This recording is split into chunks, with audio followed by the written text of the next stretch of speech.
नमस्कार और स्वागत है आपका एक बार फिर भारत सरकार की मूक्स पहल के अंतर्गत पाठ्यक्रम निर्माण प्रबंधन के सिद्धांत प्रिंसिपल्स ऑफ कंस्ट्रक्शन मैनेजमेंट में। आज हम लेक्चर 15 पर हैं और हम एक नए मॉड्यूल प्लानिंग एवं शेड्यूलिंग को शुरू करने जा रहे हैं। इस पाठ्यक्रम में इन मॉड्यूल्स पर चर्चा हो रही है और इनमें से पहले 3 मॉड्यूल, जिनमें से कि एक परिचय का था, एक परियोजना की लागत के अनुमान का था और एक निर्माण अर्थशास्त्र का था, यह समाप्त हो चुके हैं। इस मॉड्यूल पर चर्चा करने से पहले मैं चाहूँगा कि हम एक प्रोजेक्ट को क्रियान्वित करने में जो विभिन्न पहलू हैं उन पर एक बार फिर विस्तृत चर्चा करें। भविष्य में उत्पन्न होने वाली संभावनाओं को ध्यान में रखते हुए किसी परियोजना के कार्यान्वयन की योजना तैयार करने की प्रक्रिया को प्लानिंग कहा जाता है। प्लानिंग में निम्न अवश्य शामिल होने चाहिए: प्रौद्योगिकी या टेक्नोलॉजी का चयन करना। किसी भी निर्माण प्रक्रिया में तमाम विकल्प होते हैं। छोटी से छोटी बात को करने के लिए कई तरीकों का प्रयोग किया जा सकता है। उसमें से हम किस तरीके का प्रयोग करेंगे यह आवश्यक है। उनमें से किस विधि का प्रयोग होगा यह तय कर देना आवश्यक है। कार्यों और उनके आवंटन को परिभाषित करना, यह विभिन्न हितधारकों के बीच में जो स्कोप है उसको तय करने की बात है। अर्थात अनुबंधों को ठीक प्रकार से लिखना, जिसमें कि हर हितधारक के अधिकारों और उसके कर्तव्यों को ऐसे लिखा जाए जिसमें कि कोई एम्बिग्यूटी ना हो, उसको एक ही तरीके से समझा जाए। आवश्यक संसाधनों को चिन्हित करना और उनकी मात्रा का आकलन करना। आवश्यक संसाधन प्रौद्योगिकी पर निर्भर करेंगे। अगर हम किसी कार्य को एक विधि से करेंगे तो हमें कुछ संसाधन चाहिए, यदि दूसरी विधि होगी तो संसाधन बदल जाएंगे। तमाम कार्यों और गतिविधियों की अवधि का अनुमान लगाना। अवधि का अनुमान अर्थात समय, उस प्रोजेक्ट को पूरा करने में कितना समय लगेगा, इसकी जानकारी ही हमारे इस मॉड्यूल प्लानिंग एंड शेड्यूलिंग, विशेषकर शेड्यूलिंग का एक हिस्सा है। प्रोजेक्ट की अवधि सभी गतिविधियों की अवधि का जोड़ होता है, लेकिन अरिथमेटिक सम नहीं है। अगर हम इस बात को देखेंगे कि अगर 2 गतिविधियां हैं उसमें 4 दिन और 6 दिन लगते हैं, यह आवश्यक नहीं कि प्रोजेक्ट पूरा करने में 10 दिन लगेंगे। इस बारे में फिर चर्चा होगी, आप इस पर विचार कीजिएगा। विभिन्न गतिविधियों के बीच परस्पर निर्भरता की पहचान करना, ये बात पिछले वाक्य से जुड़ी हुई है। अगर उन गतिविधियों में ऐसा संबंध है कि एक गतिविधि को शुरू करने से पहले दूसरी गतिविधि का पूरा होना आवश्यक है, तब तो 4 और 6 दिन 10 दिन प्रोजेक्ट में लगेंगे। लेकिन अगर उसमें निर्भरता नहीं है तो हम दोनों गतिविधियों को एक संग शुरू कर सकते हैं और प्रोजेक्ट की अवधि 6 दिन ही हो सकती है। अब वो हम 6 दिन रखते हैं या नहीं रखते हैं वो तमाम अन्य कारणों पर निर्भर करेगा। परियोजना के प्रत्येक हितधारक या स्टेक होल्डर अपने दृष्टिकोण से प्लानिंग करते हैं। परियोजना की प्लानिंग करते समय निम्न का विशेष ध्यान रखा जाना चाहिए। सबसे पहले समय, प्रोजेक्ट कब खत्म होगा यह हर एक के लिए जानना आवश्यक है। गुणवत्ता, प्रोजेक्ट खत्म करना ही आवश्यक नहीं है, यह आवश्यक है कि सभी कार्य मानकों के अनुसार हों, गुणवत्ता सुनिश्चित की जाए। सुरक्षा, यह भी आवश्यक है कि प्रोजेक्ट के क्रियान्वयन के दौरान, कंस्ट्रक्शन के दौरान, निर्माण कार्य के दौरान कोई दुर्घटना ना हो। दुर्घटना होती है तो उसके लिए हमें तैयार रहना चाहिए ताकि जान माल की क्षति कम से कम हो। और अंत में लागत। आखिरकार हम चाहते हैं कि कोई भी परियोजना समय से हो, अच्छी क्वालिटी की हो, बिना किसी दुर्घटना के हो, लेकिन लागत भी कम लगे। इन सभी ऑब्जेक्टिव्स को ऑप्टिमाइज करना ही प्रोजेक्ट प्लानिंग एंड शेड्यूलिंग का एक फोकस होता है, उसका उद्देश्य होता है। आगे बढ़ने से पहले हम चाहेंगे कि कुछ उदाहरणों को लेकर हम इन बिंदुओं पर विचार करें। यह है पहला उदाहरण, पुरानी बाउंड्री वॉल, अर्थात वो बाउंड्री वॉल जिस पर हम तमाम चर्चा कर चुके हैं। इस बाउंड्री वॉल में सभी कुछ हमको दिया हुआ है। हम ये मान के चले थे कि यहाँ पे 5 मीटर की ओपनिंग होगी, ये 20 मीटर सेंटर टू सेंटर दूरी है, यहाँ पर 10 मीटर है और इसमें 230/300 के रीइंफोर्स्ड कंक्रीट के पिलर हैं और वो 2.5 मीटर की दूरी पर हैं और उसके बीच में ईंटें से चुनाई की गई है। साथ ही साथ इस तरीके के क्रॉस सेक्शनल चित्र भी हमको उपलब्ध थे, जिसमें कि आरसी पिलर की फाउंडेशन क्या होगी, उसके ऊपर का प्रारूप क्या होगा, जो एंगल लगेगा वो कैसा होगा और जो चुनाई है वो किस प्रकार से की जाएगी। तो यह देखने के बाद हमने तमाम गतिविधियों को चिन्हित किया था। उत्खनन अर्थात खुदाई, ईंटों का काम, चुनाई, शटरिंग वर्क, कंक्रीट, प्लास्टर, कांटेदार तारों की लंबाई, स्टील या सरिया का काम। तो इन गतिविधियों की मात्रा निर्धारित करने के बाद हमने उसका टोटल कुल लागत भी निकाली थी। अब हम जब टेक्नोलॉजी के चयन की बात करते हैं तो यहाँ पर बहुत ज़्यादा विकल्प नहीं बनेंगे, लेकिन हाँ थोड़े बहुत विकल्प बन सकते हैं। हम कह सकते हैं कि ये एंगल हम कहाँ पर काटेंगे, कहाँ पर इसमें ये छेद किए जाएंगे, क्या ये कार्य साइट पे किया जाएगा, क्या ये कार्य वर्कशॉप में किया जाएगा। उसी प्रकार जो कंक्रीट है क्या वो साइट पर मिक्स की जाएगी या एक रेडी मिक्स कंक्रीट प्लांट द्वारा लाई जाएगी, या हम प्रीकास्ट अर्थात वो जो राफ्ट है वो हम बाहर बनाएंगे और एक क्रेन के माध्यम से यहाँ पर सिर्फ इंस्टॉल कर देंगे, वहाँ पर उसको रख देंगे। अगर हम इस प्रकार से इन टेक्नोलॉजी के विकल्पों को देखकर उनका चयन करते हैं तो आप समझ सकते हैं कि जो संसाधन हमें चाहिए, जितना समय इस प्रोजेक्ट में लगेगा, वो अलग हो सकता है। तो आइए दूसरा उदाहरण देखते हैं, जो कि है एक बहुमंजिला इमारत। यहाँ पर हमको कुछ भी नहीं पता है, हमको मात्र मान लीजिए यह पता है कि एक 5 मंजिल 6 मंजिल इमारत बनाई जानी है। तो अगर हम ये सोचें कि उसमें क्या क्या आवश्यक होगा, तो पहली बात बनती है नींव। उसमें नींव किस प्रकार की होगी। अगर हमने इमारत की ऊंचाई और उस पर आने वाले लोड तय कर लिए हैं तो हमें नींव निर्धारित करनी होती है। साथ ही साथ सुपर स्ट्रक्चर कैसा होगा। जब हम इमारत बनाते हैं तो अगर इस प्रकार से इमारत है तो सतह के नीचे जो भी निर्माण कार्य होता है उसको हम फाउंडेशन या नींव कहते हैं और ऊपर आने वाले स्ट्रक्चर को सुपर स्ट्रक्चर कहा जाता है। तो अब एक 5-6 मंजिल इमारत जो कि इस प्रकार से होगी, जिसमें कि तमाम ये फ्लोर्स होंगे, यहाँ पर हम उसको फ्रेम कर सकते हैं, यहाँ पर हर कॉलम की फाउंडेशन देनी होगी। अब इस मोटी जानकारी के साथ अगर हम आगे बढ़ते हैं तो हमें और क्या पता होना चाहिए। जहाँ तक नींव का सवाल है, ग्राउंड कंडीशन जो वहाँ पर ज़मीन है उसकी कंडीशन को देखते हुए क्या हमें पाइल फाउंडेशन करनी होगी या हमें राफ्ट फाउंडेशन करनी होगी या हमें किसी प्रकार का ग्राउंड इम्प्रूवमेंट वहाँ पर उसमें सुधार करना होगा। यह जानकारी अगर हमको नहीं है तो हम नींव के बारे में कोई भी प्लानिंग नहीं कर सकते हैं। अगर हमको पता है कि हाँ यहाँ पर पाइल फाउंडेशन करनी होगी तो हम पाइलिंग के हिसाब से संसाधन जुटाएंगे और उसको क्रियान्वित करेंगे।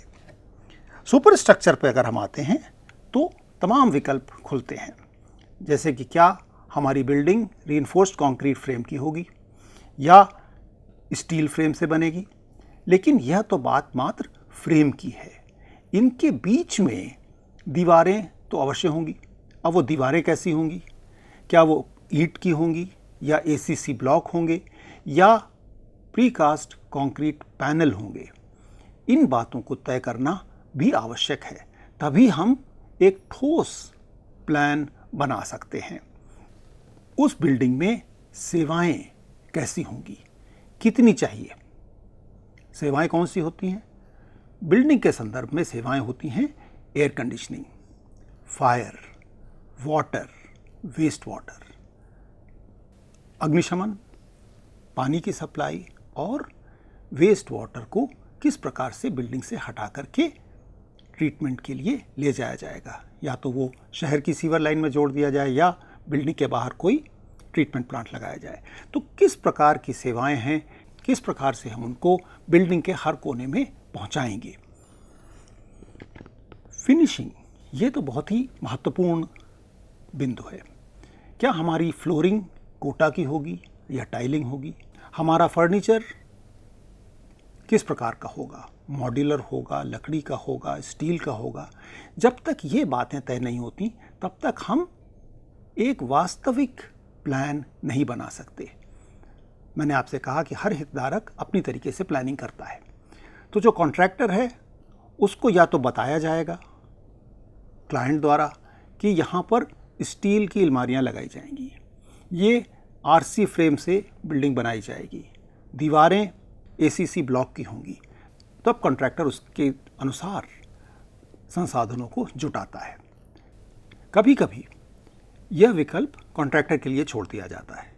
कॉन्ट्रैक्टर तमाम विकल्पों की एक सूची बनाकर क्लाइंट को देता है और क्लाइंट ही अंततः एक निर्णय करता है। तो निर्णय तो क्लाइंट का होता है, लेकिन उन विकल्पों को इस प्रकार पेश करना जिन पर कि एक डिसीजन लिया जा सके, एक निर्णय लिया जा सके, ताकि वह प्रोजेक्ट समय से कम लागत में पूरा किया जा सके। कभी कभी होता है कि प्रोजेक्ट में समय से अधिक पैसे को महत्व दिया जाता है, कभी पैसे से अधिक समय को महत्व दिया जाता है। तो इन सब बातों का अंतिम निर्णय तो क्लाइंट करता है, लेकिन उस निर्णय के आधार पर ही प्लानिंग की जा सकती है। और फिनिशिंग के अलावा तमाम ऐसी छोटी छोटी बातें होती हैं, जैसे प्लम्बिंग, वायरिंग, इलेक्ट्रिकल फिक्सचर्स। इन सब बातों पर भी एक एक बिंदु पर निर्णय लिया जाना होता है। जब तक कि इन बातों में स्पष्टता नहीं आ जाती, ये बातें स्पष्ट नहीं हो जाती, ठोस योजनाएं बनाई ही नहीं जा सकती हैं। तो इन बातों से जो दो उदाहरण हमने लिए, बाउंड्री वॉल का और एक बहुमंजिली इमारत का, इससे मेरा उद्देश्य था आपको इस बात से अवगत कराना कि कोई भी कॉन्ट्रैक्टर या कोई भी हितधारक तमाम तरीके के प्लान बनाता है, या उसके लिए वो प्लान बनाना अनिवार्य है। हर प्लान एक दूसरे से जुड़ा होता है, लेकिन अलग भी होता है। आइए आगे देखते हैं कि हमें किस प्रकार के प्लान्स बनाने होते हैं। पहली बात होती है समय की, कि हमारे इस प्रोजेक्ट में कितना समय लगेगा। इस बात पर हम इस मॉड्यूल में शेड्यूलिंग के अंतर्गत विस्तार से चर्चा करेंगे। गुणवत्ता के लिए एक प्लान बनाना, एक योजना बनाना अत्यंत आवश्यक है। यह समझना चाहिए कि जब हम प्रोजेक्ट करते हैं तो कई बातों को ध्यान में रखना होता है, और प्रोजेक्ट की क्वालिटी एक ही बात पर नहीं, तमाम बातों पर निर्भर करती है। क्या हम अच्छी सामग्री ले आएं और उसको ठीक से उपयोग ना करें तो हमारा प्रोजेक्ट अच्छा होगा? नहीं। अर्थात खरीदी जाने वाली सामग्री तथा उसका प्रयोग दोनों ही मानकों के अनुसार होने चाहिए। निर्माण की प्रक्रिया में तमाम लेबर या श्रमिक काम करते हैं, इंजीनियर काम करते हैं, उनको अपना काम आना चाहिए, उनकी ट्रेनिंग होनी चाहिए, उनको ये पता होना चाहिए कि गुणवत्ता कैसे सुनिश्चित की जाए। तो जो लेबर होती है, जो हमारे श्रमिक हैं, उनकी ट्रेनिंग भी गुणवत्ता प्लान के अंतर्गत होती है। साथ ही साथ हर गतिविधि अलग अलग समय पर होती है। इलेक्ट्रिकल वायरिंग काफ़ी बाद में होगी, कंक्रीटिंग पहले होगी। तो उस गतिविधि से संबंधित गुणवत्ता को सुनिश्चित करने के लिए जो भी संसाधन चाहिए वह सही समय पर सही जगह पर उपलब्ध हों, इस बात को सुनिश्चित करना ही गुणवत्ता प्लानिंग का फोकस होता है। अब हम आते हैं सुरक्षा पर। सुरक्षा हमने पहले भी कहा, दुर्घटनाओं से बचना और यदि दुर्घटना हो जाती है तो उससे निपटना, ये दोनों सुरक्षा प्लान के अभिन्न अंग हैं। सुरक्षा की प्लानिंग करने के लिए हमें ये पता होना चाहिए कि हमारा निर्माण कार्य कहाँ हो रहा है, किस प्रकार का है। जैसे कि अगर हमारा निर्माण कार्य पानी के पास हो रहा है या पानी में हो रहा है, ब्रिज का निर्माण पानी में होता है, तो उसमें सुरक्षा की दृष्टि से यह आवश्यक है कि हम डूबने की बात करें, हमारे लेबर, हमारा वर्कफोर्स पानी में डूब ना जाए, पानी में गिर ना जाए। वहीं अगर हमारी बिल्डिंग 50 मंजिल है, वर्किंग एट हाइट्स या ऊंचाई पर काम करते समय जो भी प्रिकॉशन लिए जाने चाहिए वो लिए जाएं। तो ये बात आवश्यक है कि हम अपने परियोजना को भली भांति समझें, उसके वातावरण को समझें।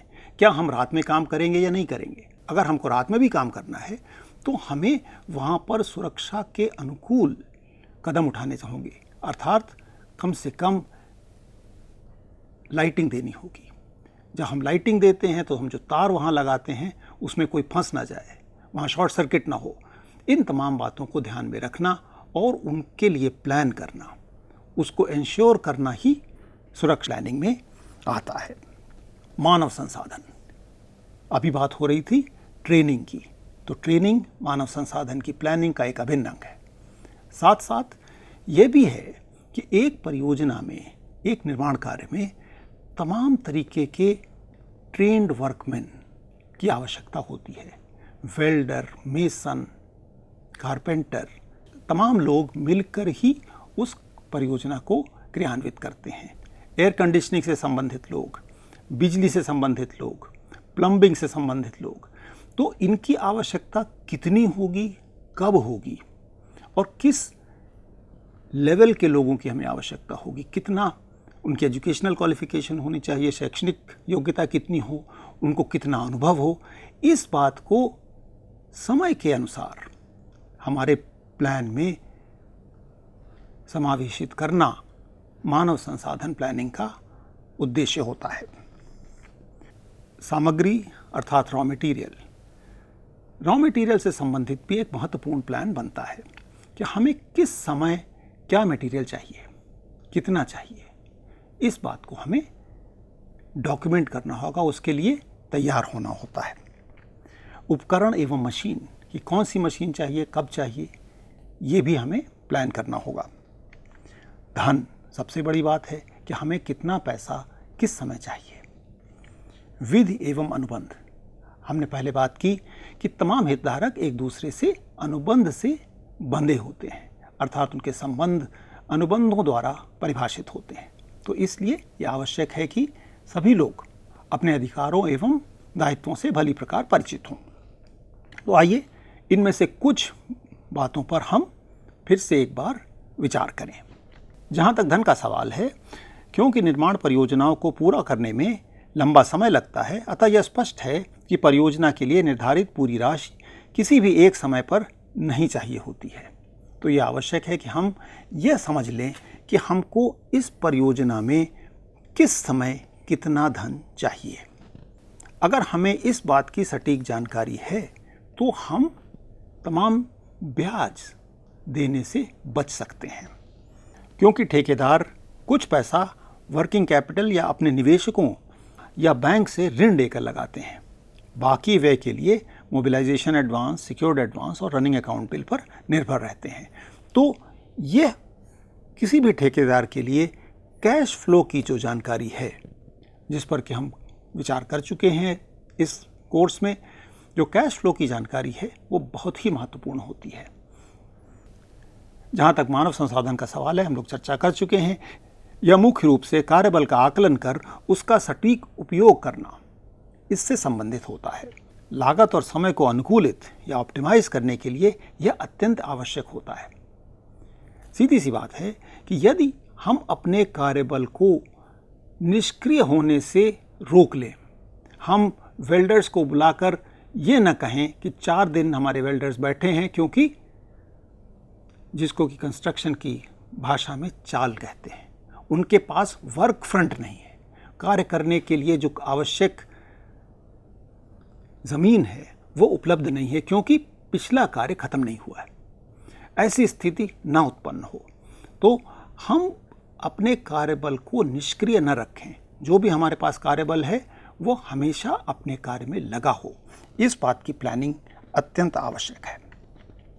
जहाँ तक सामग्री या रॉ मटेरियल का संबंध है, इसमें जोर इस बात पर होता है कि सही सामान सही मात्रा में सही समय पर प्रयोग के लिए उपलब्ध हो। उद्देश्य यह है कि इन्वेंट्री में उसकी निष्क्रियता कम की जाए, अर्थात जिस प्रकार हमने वेल्डर्स की बात की उसी प्रकार ये नहीं होना चाहिए कि हम कुछ भी मटेरियल लेकर रख लें और उसको उपयोग ना करें, उपयोग महीने भर बाद करें, 2 महीने बाद करें। यह भी आवश्यक है कि जब हमें मटेरियल चाहिए तो वह उपलब्ध हो। तो इस जस्ट इन टाइम वाले कॉन्सेप्ट को क्रियान्वित करना इन्वेंट्री मैनेजमेंट या मटेरियल मैनेजमेंट का एक बहुत महत्वपूर्ण हिस्सा होता है। आगे बढ़ते हैं और उपकरण एवं मशीन की बात करते हैं। प्रभावी रूप से इसका उद्देश्य उपयुक्त और उत्पादक मशीनों को समय पर परियोजना में उपलब्ध कराना होता है। यह मशीन को खरीदकर या उसको छोटी या लंबी अवधि के लिए किराए पर लेकर किया जाता है। यह भी ध्यान में रखना चाहिए कि मशीन की निष्क्रियता की अवधि कम से कम रहे। आइए हम इन 3 बिंदुओं पर चर्चा करते हैं। पहली बात है उपयुक्त और उत्पादक मशीनें, अर्थात एप्रोप्रिएट और प्रोडक्टिव।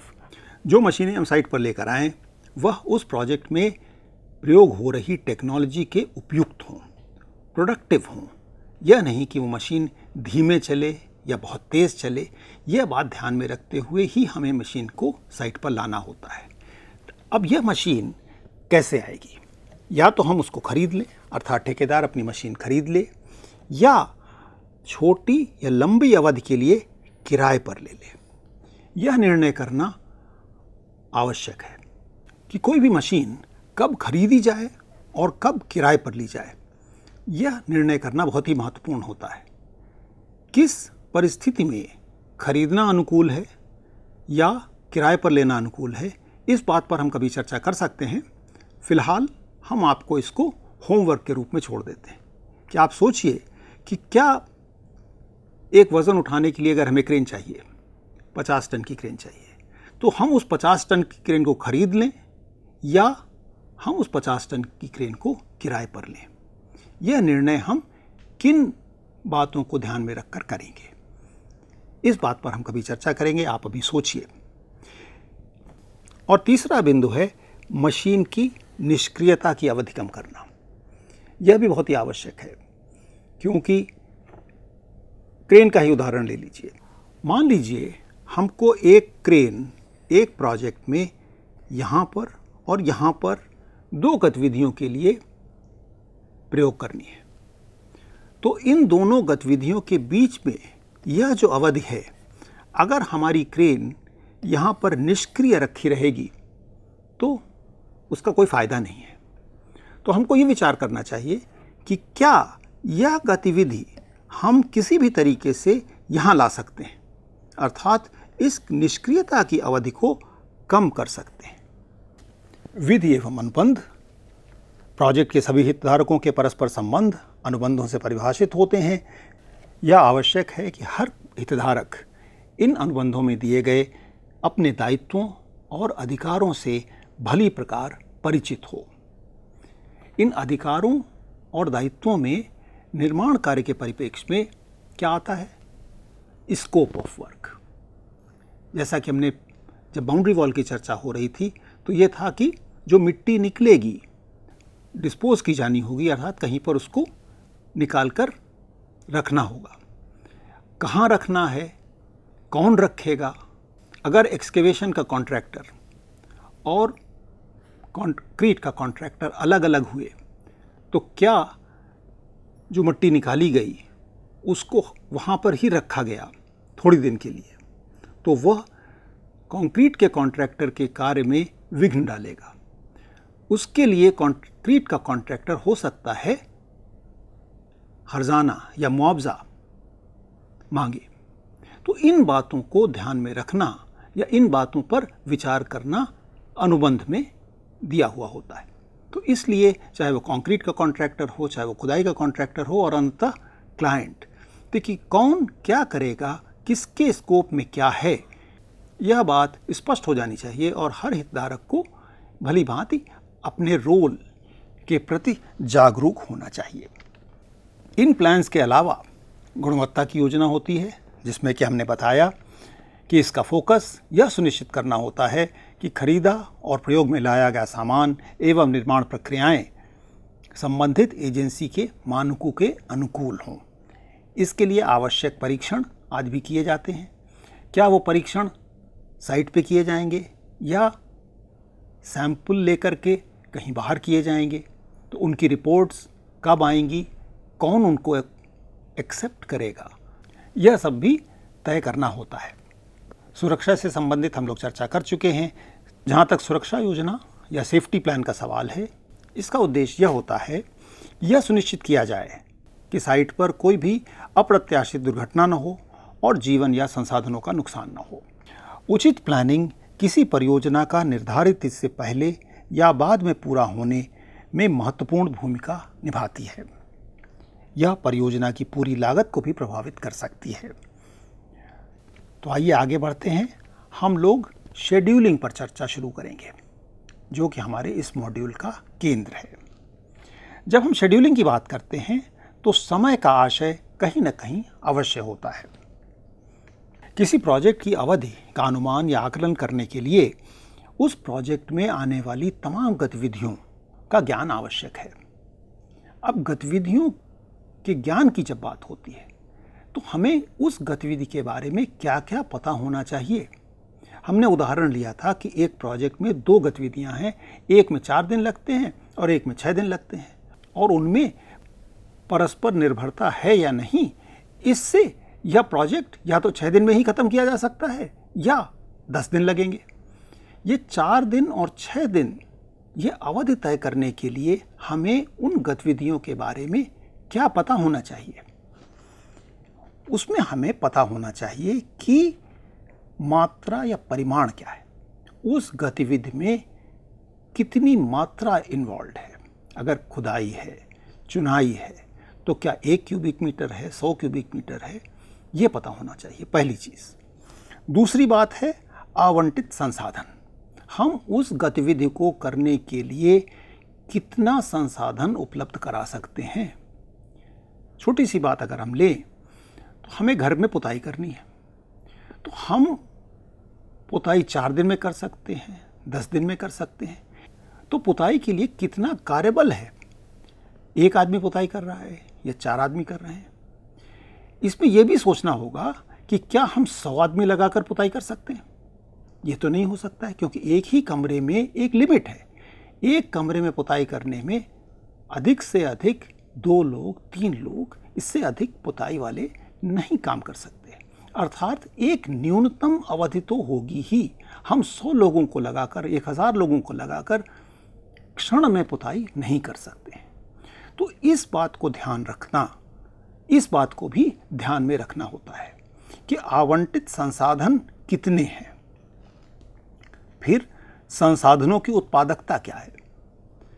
हर व्यक्ति, हर मशीन एक ही तरीके से उत्पादकता नहीं देती। एक एक्सकेवेटर होगा, वो 1 घंटे में 100 क्यूबिक मीटर एक्सकेवेट कर देगा। दूसरा एक्सकेवेटर हो सकता है 50 क्यूबिक मीटर ही एक्सकेवेट करे।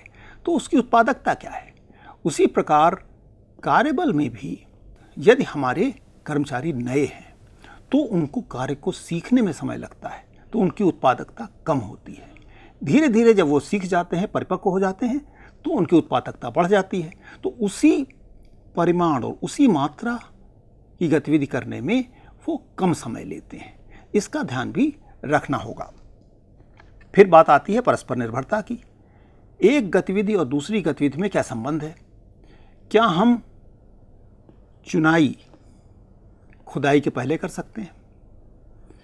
क्या हम कंक्रीट की फाउंडेशन या नींव खुदाई से पहले डाल सकते हैं, या नहीं कि नहीं डाल सकते हैं। यदि हम प्रीकास्ट कंक्रीट करना चाहें तो हाँ, हम कंक्रीट की फाउंडेशन कहीं पर भी बनाकर रख सकते हैं और जब खुदाई पूरी हो जाएगी तब हमें उन फाउंडेशंस को इंस्टॉल करना होगा।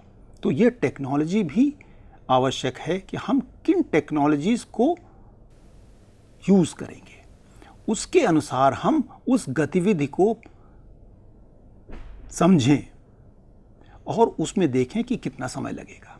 तो समय जो 4 दिन और 6 दिन की बात हो रही थी, वो इतनी आसानी से नहीं निकलता। उसके लिए तमाम चीज़ें हमारे बैक एंड पर दिमाग में होती हैं और उनके आधार पर ही हम इस गतिविधि में कितना समय लगेगा इसका आकलन करते हैं। और अंत में बात आती है अनिश्चितता की। अगर निर्माण कार्य कानपुर जैसी जगह में जून या जुलाई में हो रहा है तो वर्षा होने की संभावना अधिक है। यही कार्य अगर अप्रैल में हो रहा है तो शायद वर्षा होने की संभावना कम है। तो क्या हमारी कोई भी गतिविधि करने में वर्षा का कोई संबंध नहीं होगा? अवश्य होगा। अर्थात जब हम कहते हैं कि इस गतिविधि में 4 दिन लगेंगे तो हम उस अनिश्चितता को कैसे अकाउंट फॉर करते हैं, कैसे अपने कैलकुलेशन में लेते हैं, इस बात को भी ध्यान में रखना होगा। तो जब इन तमाम बातों को हम ध्यान में रखते हैं तभी हम प्रोजेक्ट की अवधि तो दूर, किसी भी गतिविधि की अवधि का आकलन कर सकते हैं। इस बात की चर्चा इस मॉड्यूल में विस्तार से की जाएगी।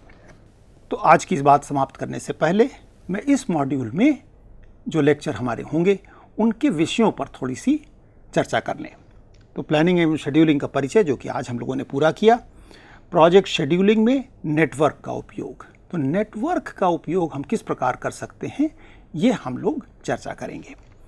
क्रिटिकल पाथ और गतिविधियों की अवधि में अनिश्चितता, इस बात पर भी हम लोग ध्यान देंगे कि हम तमाम गतिविधियों को किस प्रकार क्रियान्वित करें ताकि हम कम से कम समय में उस प्रोजेक्ट को पूरा कर सकें। इसके लिए जहाँ तक क्रिटिकल पाथ या अनिश्चितता का सवाल है, जहाँ पर कि PERT आ जाएगा, PERT जिसको अंग्रेजी में कहते हैं, project evaluation and review technique, 2 चीज़ें हम ध्यान में रखेंगे। एक है गतिविधियों की परस्पर निर्भरता और दूसरी है उनमें अनिश्चितता। बार चार्ट का उपयोग, नेटवर्क की क्रैशिंग, ये क्रैशिंग का जो कॉन्सेप्ट है वो आता है अवधि और लागत, इन 2 कॉन्सेप्ट्स को जोड़कर। अगर कहा जाए कि ये प्रोजेक्ट 10 दिन में पूरा होगा और प्रश्न किया जाए कि जो 4 दिन और 6 दिन की बात हो रही थी, क्या एक गतिविधि 4 की जगह 3 और दूसरी गतिविधि 6 की जगह 5 दिन में पूरी की जा सकती है? हो सकता है उत्तर हो हाँ, लेकिन एक दिन कम करने के लिए हमें अधिक संसाधन लगाने होंगे। उन अधिक संसाधनों को लगाने में कितना व्यय होगा, तो क्या वो व्यय जस्टिफाई किया जा सकता है? पहले भी हमने बात की थी कि या हम समय को प्राथमिकता दें या हम लागत को प्राथमिकता दें। अगर हमें समय को प्राथमिकता देनी है तो हम कहेंगे अगर हमारी टोटल कॉस्ट बढ़ती भी है तो हम उसको 8 दिन में या 9 दिन में पूरा करना चाहेंगे। लेकिन कभी कभी ऐसा भी होता है कि अगर हम कुछ गतिविधियों में संसाधन बढ़ाकर उसमें अधिक कॉस्ट लगाकर भी हमारी ओवरऑल कॉस्ट, कुल लागत कम हो सकती है। ये कैसे होता है, इसका उत्तर जब हम क्रैशिंग पर चर्चा करेंगे तब आएगा, लेकिन तब तक आप उसके बारे में विचार कर सकते हैं। समय अगर बचा तो हम लोग चर्चा करेंगे ऋण के पुनर्भुगतान पर, निर्माण परियोजनाओं में संसाधन प्रबंधन पर, संसाधनों के स्तरीकरण एवं आवंटन अर्थात रिसोर्स लेवलिंग एंड एलोकेशन, और प्रोजेक्ट की निगरानी एवं नियंत्रण प्रणाली पर।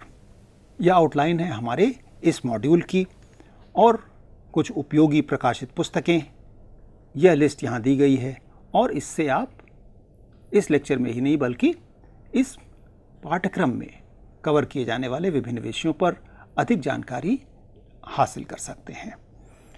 नमस्कार, जय हिंद।